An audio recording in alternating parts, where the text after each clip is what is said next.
సుడిగాలి సుధీర్, రష్మి వీళ్ళ పేర్లు ఎప్పుడు యూట్యూబ్‌లో నానుతూనే ఉంటుంది. అయితే మరోసారి వీరిద్దరి పేర్లు తెరపైకి వచ్చింది. అయితే వీళ్ళిద్దరి కాంబోలో ఒక సినిమా రాబోతుందని అంటున్నారు.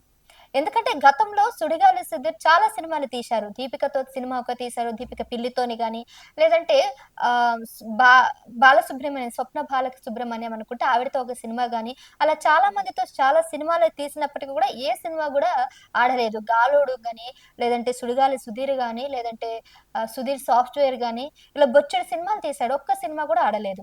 అలాగే 'రష్మిక' కూడా చాలా సినిమాల్లో నటించింది. 'సుధీర్' రాకముందు ఎప్పటినుంచో కెరియర్ స్టార్ట్ చేసినటువంటి రష్మి మంచి సినిమాలు తీసినప్పటికీ పెద్దగా ఆమెకి హిట్ వచ్చిన సినిమాలంటే ఏమీ లేవు. 'ప్రస్థానంలో' ఒక మంచి క్యారెక్టర్ చేశారు. అలాగే 'జొన్నలగడ్డ సిద్దుతో' కూడా ఒక సినిమా తీశారు. 'గుంటూరు టాకీస్' అనుకుంటా. ఆ సినిమా మంచి టాక్‌ని సంపాదించుకున్నా గానీ, 'రష్మిక'కి అంత పెద్ద ఆఫర్స్ రాలేదు. అయితే ఇప్పుడు వీళ్ళిద్దరు గనక కలిసి తీసినటువంటి ఏ సాంగ్ అయినా గానీ, తెర మీద ఏదొచ్చినా గానీ మంచి హిట్ అవుతుంది కదా! మరి అందు గురించే వీళ్ళిద్దరి కాంబోలో ఒక మంచి సినిమా వస్తే డెఫినెట్‌గా సూపర్ హిట్ అవుతుందని నిర్మాతలు భావించినట్లున్నారు.